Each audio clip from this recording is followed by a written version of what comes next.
legal aid and access to justice for all, and in particular, women, children, marginalized sections of the society, alternative dispute resolution mechanism, use of judicial process, capacity building, and transparency, as also making judicial system transparent and litigant-centric. On this momentous occasion, I, on my own behalf and on all the judges of the Rajasthan High Court, extend warm and heartfelt welcome to Honorable Shri Narendra Modi, Prime Minister of India. Honorable August presence as the Chief Guest of this concluding ceremony has made today's event very memorable and historic for not only the people of the state, but the entire legal fraternity of the state. Inspiring presence of Honorable Prime Minister in Platinum Jubilee function of Rajasthan High Court, I am sure, will motivate the country to tread on the path of justice and uphold the rule of law and serve common man. On this momentous occasion, I extend warm welcome to Shri Hari Bagade, Honorable Governor of Rajasthan, who accepted our invitation and graced our function today. I extend warm welcome to Shri Bhajan Lal Sharma, Honorable Chief Minister, Rajasthan, who has always shown his commitment for the judiciary of the state and is gracing this historic moment. I am privileged and honored to extend warm welcome to Honorable Mr. Justice Sanjeev Khanna, Senior Most Judge of the Supreme Court of India and Executive Chairman, National Legal Services Authority. Justice Khanna not only graced a state-level conference on legal aid and access to justice held in the series of Platinum Jubilee celebration, but also a guiding force and source of to the entire judiciary of the state. I welcome you, sir. I also extend warm welcome to Revered Madam Asha Khanna. I extend warm welcome to Shri Arjun Ram Meghwal, Honorable Law Minister, Government of India, for his gracious presence on this occasion in his own land, his own state. I extend warm welcome to Honorable Mr. Justice Pankaj Mittal, Honorable Mr. Justice Augustine George Massey, and Honorable Mr. Justice Sandeep, judges of the Supreme Court of India, also respected Madam for their gracious presence.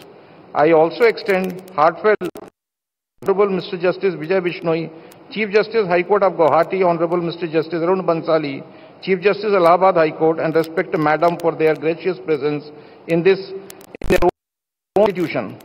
I extend warm welcome to Honorable Speaker, Rajasthan Legislative Assembly, Honorable Deputy Chief Ministers, Members of Parliament, Minister of State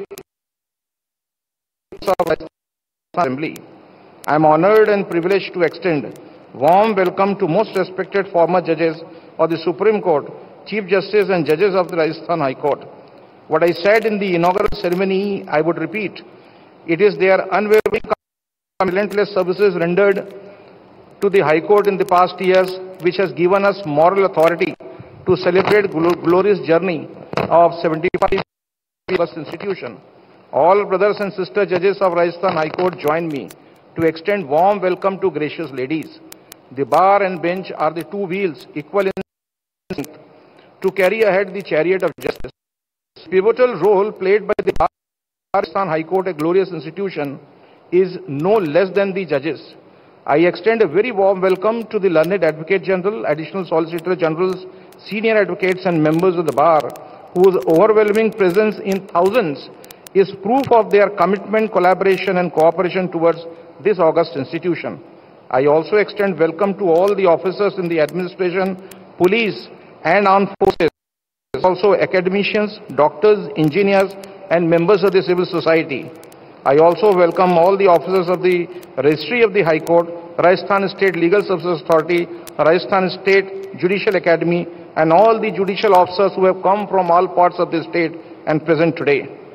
However, as we celebrate this historic occasion, it is imperative that we also engage in self-introspection and addressing challenges facing the judiciary.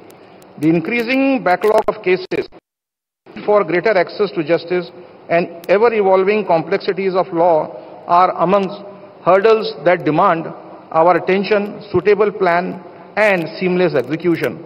As we celebrate the Platinum Jubilee, We look forward with optimism and call to continue with greater zeal, enthusiasm and determination the noble mission of dispensing justice with the same spirit of fairness, impartiality and compassion that has characterized the Rajasthan High Court for the last 75 years. High Court and the judicial institutions are public institutions and are under constitutional obligation to impart justice impartially and fearlessly. Our strength is the confidence reposed on us by the people. As the head of state judiciary and all the judges of this institution pledged to serve the cause of justice to the best of our ability, I once again extend a warm welcome to all of you. Thank you all. Jai Bharat, Jai Rajasthan.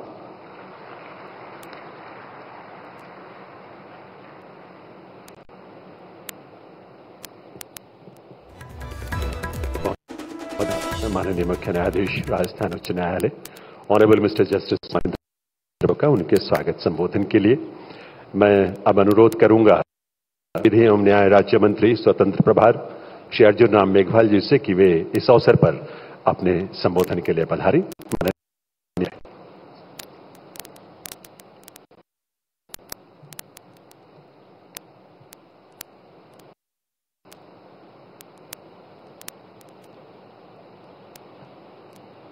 आज राजस्थान उच्च न्यायालय के 75 वर्ष पूर्ण होने पर आयोजित इस अमृत पुनीत मिलाप मंच पर उपस्थित भारत को विकसित राष्ट्र बनाने के संकल्प को सिद्धि में परिवर्तन करने के यज्ञ में दिन रात लगे हमारे यशस्वी और तपस्वी प्रधानमंत्री आदरणीय श्री नरेंद्र मोदी जी, आपका इस राजस्थान की धरती पर बहुत बहुत स्वागत है सर। हमारे राजस्थान में एक कहावत है और एक दोहा भी है, सोनेरी धरती चांदी रो आसमान रंग रंगीलो रस भरियो मारो प्यारो राजस्थान। ऐसे राजस्थान में आपका स्वागत है, अभिनंदन है। राजस्थान के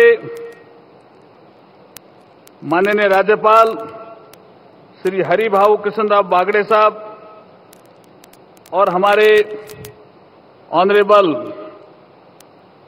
जस्टिस संजीव खन्ना जी, जो हमारे माननीय भजनलाल जी शर्मा जी और हमारे chief justice Rajasthan high court के माननीय एमएम श्रीवास्तव जी, अन्य उपस्थित वरिष्ठ न्यायाधीशगण, वरिष्ठ अधिवक्तागण,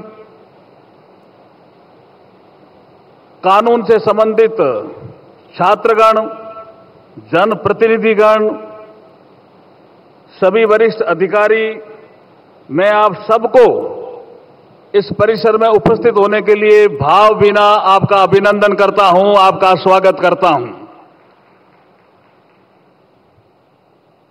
हमें विरासत में सर्वोत्तम परंपराएं मिली है जिन्हें हम कायम रखना चाहते हैं और ऐसे समारोह मनाने का ये उद्देश्य भी होता है। इस समारोह में आप सबकी उपस्थिति ने इस समारोह की गरिमा को और बढ़ाया है। आप सबकी उपस्थिति हाई कोर्ट के सदस्यों के लिए एक प्रेरणा स्रोत रहेगी। मुझे इसमें संदेह नहीं है कि जोधपुर उच्च न्यायालय के 75 वर्ष के अस्तित्व का इतिहास और इससे जुड़े हुए बार के अस्तित्व का इतिहास वो अपने आप में अद्भुत है, अपने आप में गौरवान्वित करने लायक है।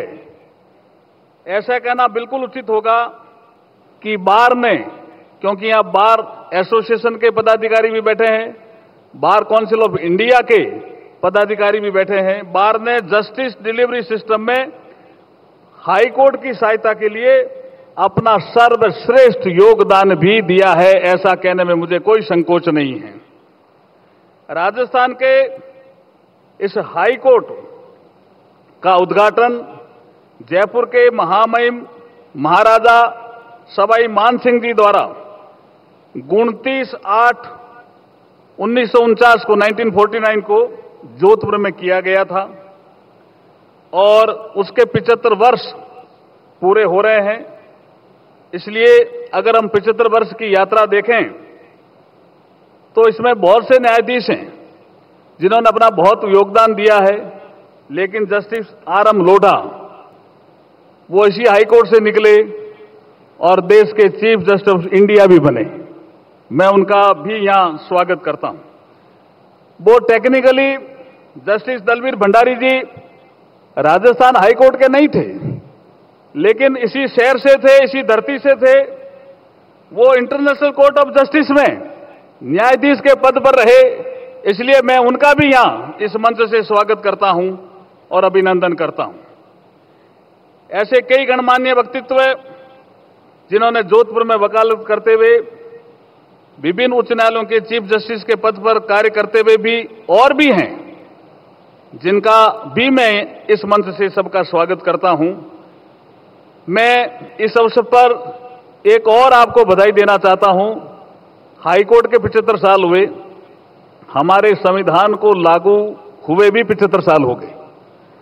आधुनिक गणराज्य के रूप में भारत की नींव हमारा गौरवशाली संविधान है, जिसकी आधारशिला ही न्याय है। बाबा साहब भीमराव अंबेडकर जी को किसी ने पूछा था कि अगर प्रस्तावना की आत्मा को कहना पड़े तो आप क्या कहेंगे, तो उन्होंने कहा कि लिबर्टी, इक्वलिटी और फ्रेटर्निटी ये हमारे संविधान के प्रस्तावना की आत्मा है। जब उनको पूछा गया कि संविधान की आत्मा का जिक्र करेंगे और उनके लिए कि आप क्या कहेंगे कि कौन सी संविधान की आत्मा है, तो उन्होंने कहा आर्टिकल 32 मैं मानता हूं कि ये संविधान की